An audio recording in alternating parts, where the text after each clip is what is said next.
We open tonight's broadcast with news of a major terror attack. One person was killed and over 30 people injured. 5 remain in serious condition in a car-ramming attack in Glilot, just north of Tel Aviv. ILTV correspondent Ariella Lechiani was at the scene. Let's take a look. Yes, thank you, Ludas. I'm here at the scene of this morning's devastating terror attack where a terrorist rammed his truck into people waiting at a bus stop. Now, paramedics state that 35 have been wounded, including 6 in critical condition. And they also reported that when they arrived at the scene, 8 people were trapped underneath the truck. Now, many of the victims are senior citizens who had just gotten off a bus ahead of a trip to a nearby museum for a memorial ceremony for victims of October 7th and other attacks. Now, the terrorist was neutralized at the scene by armed civilians. However, police are still carrying out an investigation to get a better understanding of the attack and of the terrorists. And now the area we are in is home to the headquarters of the Mossad and several other IDF intelligence bases. However, this is just the most recent in a string of terror attacks across the country over the past few weeks, including car ramming, stabbings, and shootings. There's definitely very high tension, not only due to the external threat of Lebanon, Iran, the Houthis, Hamas, however, also the internal threat of terror attacks. Thank you, Ariella. And after over 1 year of continuous attacks from the Islamic Republic of Iran and its terror proxies, Israel, in an historic mission in the early hours of Saturday, launched precise strikes against military targets in Iran. As more details emerge on Operation Days of Repentance, it is clear that the IDF delivered a devastating blow to the regime, sending over 100 aircraft and drones on a 2,000-kilometer journey into Iranian airspace, knocking out their defense systems, targeting their ballistic missile supplies, and destroying their drone production facilities. And what's more, taking part in this historic mission were 4 female Israeli Air Force pilots. Further humiliation for a regime that prides itself on repressing Iranian women. According to a report this morning from the New York Times, this counterstrike has left the mullahs very worried. It has severely hampered Iran's offensive capabilities and now leaves the regime nearly defenseless against any future Israeli retaliation. Since October 7th, the Ayatollah regime in Iran and its terror proxies in the region have attacked Israel on a daily basis on 7 fronts. On October 1st, Iran launched the largest ballistic missile strike against Israel in history, indiscriminately launching nearly 200 missiles at Israeli bases and the civilian population. With Israel's precision strike, it sends a clear message to Iran. Your reign of terror in the region has come to an end. If you thought you could attack the state of Israel without consequences, think again. And now more details are emerging on the damages done to Iran in yesterday morning's attack by Israel, and it's substantial. The waves of airstrikes reportedly crippled Iran's ability to produce long-range ballistic missiles and destroyed S-300 air defense batteries, making targets vulnerable in future strikes. ILTV's Steve Leibovitz has the full report. Experts analyzing satellite images reported saying that the waves of IDF airstrikes have crippled Iran's ability to produce long-range ballistic missiles. Crucial energy facilities are now also left open to future attack after Israel destroyed air defense batteries, including sophisticated Russian S-300s. The attacks caused deep alarm in Iran. The New York Times quotes unnamed Iranian officials saying the oil depots in 3 provinces are left deeply exposed. Iran's National Security Council held emergency consultations on how to respond. The New York Times reports that no decision has been reached, and its leader, Ali Khamenei, is expected to make public comments about Israeli strikes very soon. The strikes targeted reportedly include the secretive Parchin base near Tehran, which was used in the past for research and development of nuclear weapons, as well as a factory that manufactures drones. The strikes also reportedly disabled 3 Russian-made S-300 air defense systems at Tehran's Imam Khomeini International Airport and at the Malad missile base near the capital. The IDF released a video and photos showing F-15 and F-16 fighter jets heading out to carry the strikes in Iran.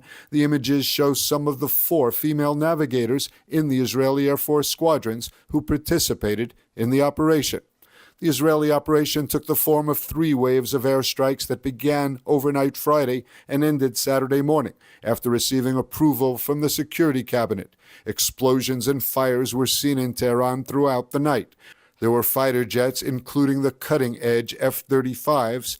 There were Adir stealth fighters and refueling planes in the operation, carried out in response to Iran's attack on Israel on October 1st, when it fired 200 ballistic missiles at the Jewish state.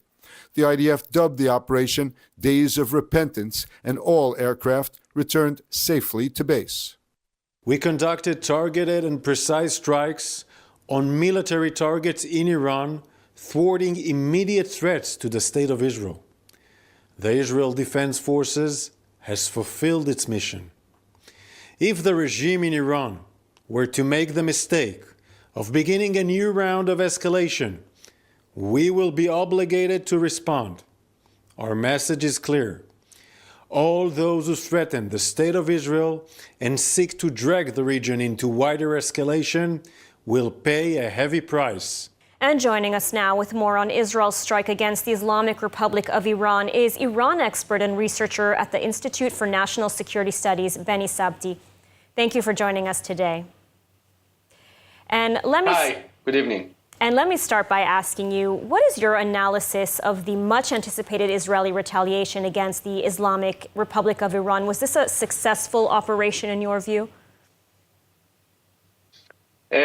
Not in my only opinion, but if we look at it objectively, it was a very successful operation against the Islamic Republic. Many facilities of the IRGC and the factories of the missiles and drones were hit in that night, and it caused for them not only losing the missiles or the drones or maybe some radars and the systems of air defense, but also these systems cost for them a lot in terms of billions of dollars. So it was a very great loss for the Iranian regime, and they maybe cannot be out of that for a few months. They cannot produce more missiles or more drones for a few months. So it maybe improve the situation with Israel. Mm-hmm.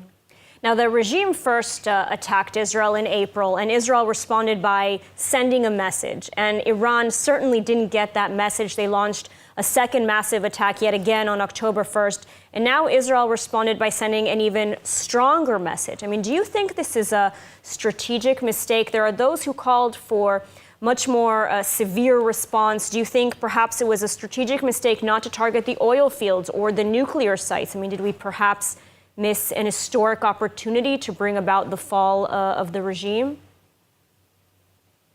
No, we didn't have to hit their nuclear facilities or oil facilities, but the attack should be big. Even in the first time in April, our attack must have been much more greater to be seen by the Iranian public and the Iranian regime. If this late attack was in April, it was much better, because Iranians, in their tradition, they believe in what they see and what harms them in their vision. So they don't understand the small message that happened in April, and we wanted to tell them, please don't attack us, and we won't harm you anymore. If we did what they do from time to time, for example, you know, the first operation of Hezbollah in the 80s was killing 240 Marines of US. So it was a very big operation, and it brought them the message not to escalate with Hezbollah, and they were successful with that. If the first message is the biggest, is much better than escalating step by step. Mm-hmm. And so how is the attack being viewed in Tehran? Are there any indications also as to a potential response or course of action?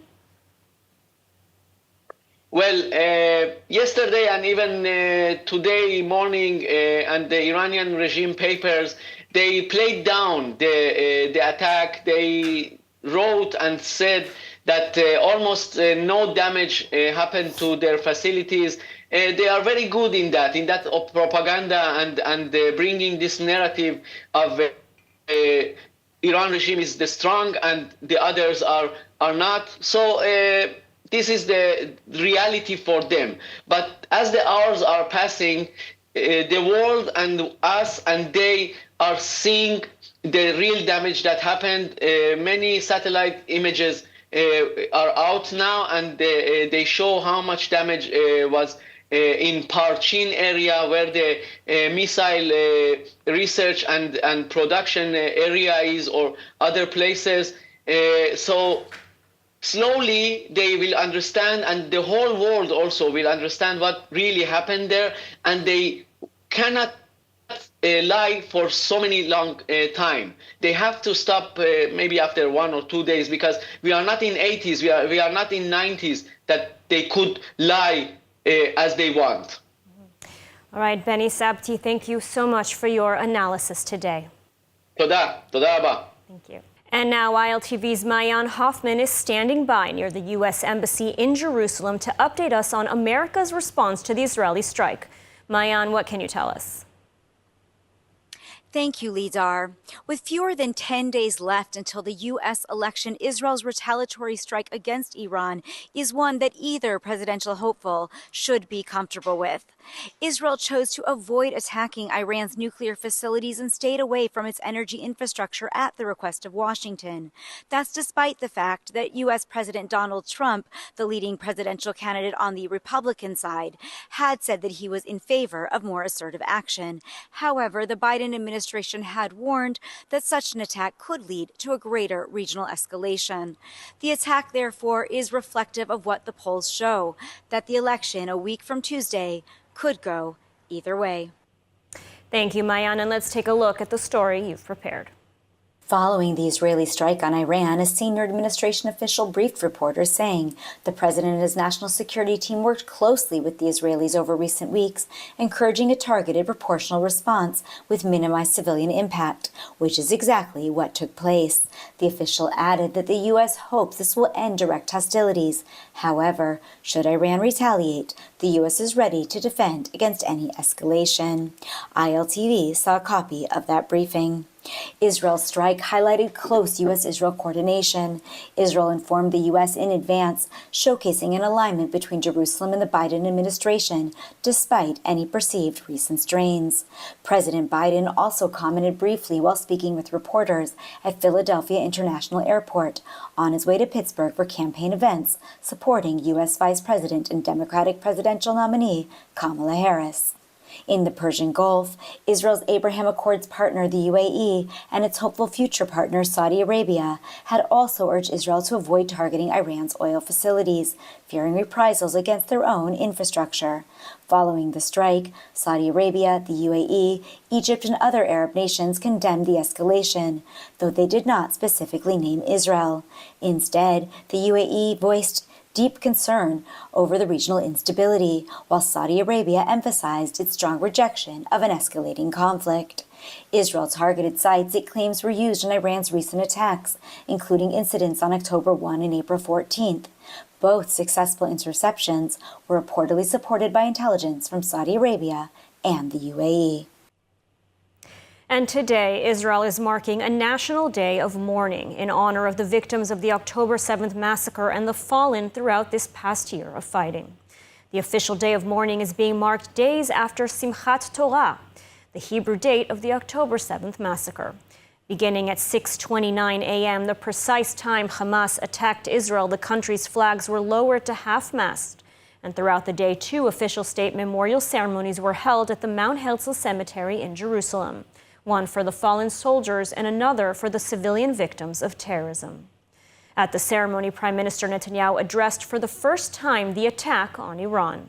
התקיפה באיראן הייתה מדויקת ועוצמתית והשיגה את כל מטרותיה. And on the day of mourning, the IDF announced the names of 4 fallen soldiers killed in battle in southern Lebanon. The announcement comes after an especially deadly weekend in which the IDF announced the names of 13 fallen soldiers who were killed in action, 10 who fell in southern Lebanon and 3 in Gaza in the span of 48 hours, many of them family men, fathers, leaving behind young children. Additionally, 2 young civilians were killed, 21-year-old Hassan Suad and 19-year-old Aljwan Mana, in a Hezbollah rocket strike over the weekend on Majd al-Kum, an Arab town in northern Israel. Very difficult weekend here in Israel. May their memories be for a blessing. And moving on, since fighting began on October 7th, about 40% of Afeka Academic College of Engineering students have served in the Army Reserves. Now, more than a year into this prolonged crisis, Afeka is preparing for high reserve draft rates to continue. This creates an urgent need for support now and throughout the coming academic year. Afeka has developed a comprehensive support package tailored to the diverse needs of its students. Scan the QR code below to learn more about Afeka's As One campaign and help empower Israel's future innovators during these challenging times.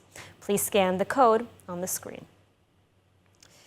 And meanwhile, the ground and air war is intensifying in Lebanon. The Air Forces has hit numerous Hezbollah targets in Beirut, and Army engineers blew up a major Hezbollah tunnel command complex in South Lebanon.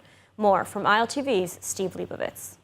Even while busy in Iran, the Air Force managed to strike more than 200 Hezbollah targets in South Lebanon and in Beirut during the holiday weekend.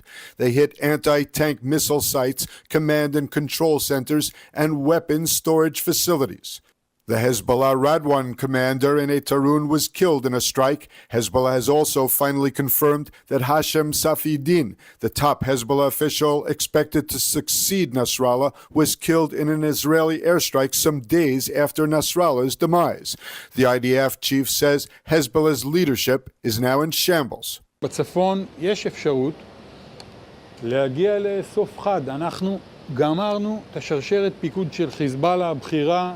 IDF jets hit Beirut sites belonging to Hezbollah's Intel Division and Air Defense Unit. The Hezbollah assets were located inside or below buildings in the heart of civilian population.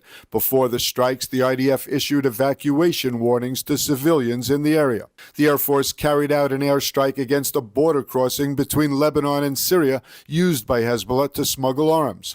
IDF ground forces destroyed a strategic 2-kilometer-long tunnel and operations complex. The tunnel had the capacity to house hundreds of enemy fighters. The IDF's Yahalom unit uncovered the tunnel that was planned as a terrorist launching pad for an October 7th-style attack against Israel in the north. The IDF destroyed the tunnel, which is described as an underground combat compound. The combat engineers used some 400 tons of explosives to destroy the strategic facility. And incoming rocket and drone attacks resumed early this morning after a holiday weekend with over 200 intrusions that took the lives of 2 civilians and wounded many others. ILTV's Deva Klein has the details. The north of Israel remains under fire as an early morning attack saw 2 people wounded in Carmiel by a UAV strike and at least 2 wounded in the latest rocket barrage on the northern Arab town of Tamara. Sirens sounded indicating intrusions throughout the Upper Galilee before a UAV strike was reported in the Bar-Lev industrial area of Carmiel. 2 men were lightly injured by shrapnel from the blast. There were UAVs that also targeted the Western Galilee, including Nahariya. They were identified and downed in open areas. The IDF confirms that 6 soldiers were wounded in a rocket impact in the Shomra area in Western Galilee during the weekend. And the victims of the deadly strike on Majd al-Khom have been laid to rest. 21-year-old Hassan Suad and Aljwan Mana'a were the 2 killed, while 7 others were wounded in the market after Hezbollah fired 30 rockets that took a heavy toll in a civilian Arab-Israeli town. In a significant development, hostage talks have renewed today in Doha, marking the first diplomatic effort since the death of Hamas leader Yahya Sinwar. ILTV's Ariel Elchiani has more details.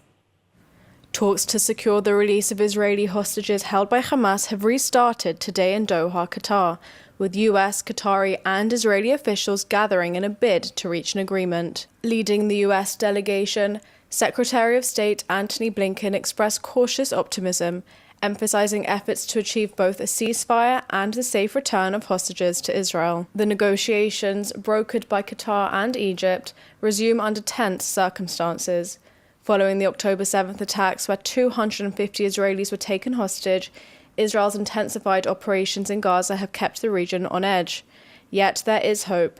Today, 101 hostages, including many civilians, are still believed to be held in Gaza, and their families gathered in Jerusalem last night praying for their return. Many held photos and sang in honor of their loved ones, their hope tied to the outcome of these talks. Hamas, however, has made its demands clear. Senior Hamas official Osama Hamdan announced that Hamas rejects any proposal that does not include a complete Israeli withdrawal from Gaza. The group has dismissed the idea of releasing hostages in exchange for a short pause in hostilities, demanding instead a more substantial agreement. Israel has been cautious in its approach, but hopeful. Following the recent death of Hamas leader Sinwar, Israeli and US officials see a potential opening in negotiations. Mossad chief David Barnea is expected to join CIA Director William Burns and Qatari Prime Minister Sheikh Mohammed Al Thani in the discussions this week. For the families of the hostages, each update from Doha brings a glimmer of hope as they wait anxiously for the safe return of their loved ones.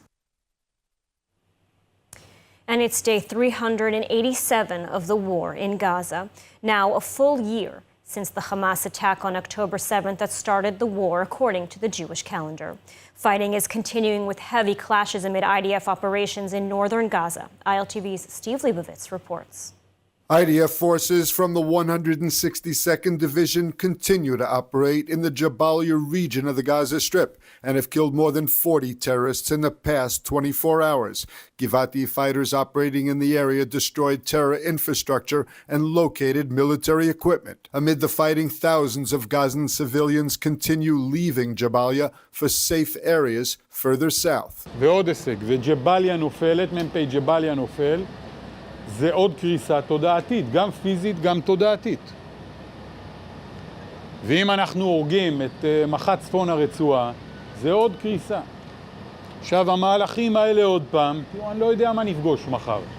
הלחץ הזה הוא מקרב אותנו להישגים. In the central Gaza Strip, IDF troops have conducted targeted raids leading to the elimination of terrorists and the dismantling of terrorists' operational posts. In Rafah, IDF units have been active in uncovering terror infrastructure, located a weapons cache, including rocket-propelled grenades within a Hamas-controlled building, and eliminated armed terrorists encountered during the operation. 387 days of war, and the IDF is on the ground in Gaza, confronting any remaining Hamas threats. One of the terrorists killed is identified as a UNIFIL employee involved in the October 7th attack. The IDF said that Mohammed Abu Itiwi and the terrorists under his command threw grenades into the shelter where partygoers from the Nova Music Festival were hiding. Sagot Winery, where passion meets tradition. Nestled in the heart of Binyamin, our vineyards yield exquisite wines crafted with generations of expertise. And now, let's take a look at the weather forecast. Mostly clear skies are expected tonight around the country, with temperatures reaching lows of around 16 degrees Celsius or 61 degrees Fahrenheit. Then tomorrow, mostly sunny skies are expected alongside warm temperatures reaching highs of 28 degrees Celsius or 83 degrees Fahrenheit. And that's a wrap for today's news. For the latest updates from Israel on all your devices, be sure to follow our ILTV channel, subscribe to our newsletter, and explore our website, iltv.tv. Stay informed with the latest news straight from the heart of Israel. I'm Lidarga Velazi. Be well, stay safe, and thank you so much for watching.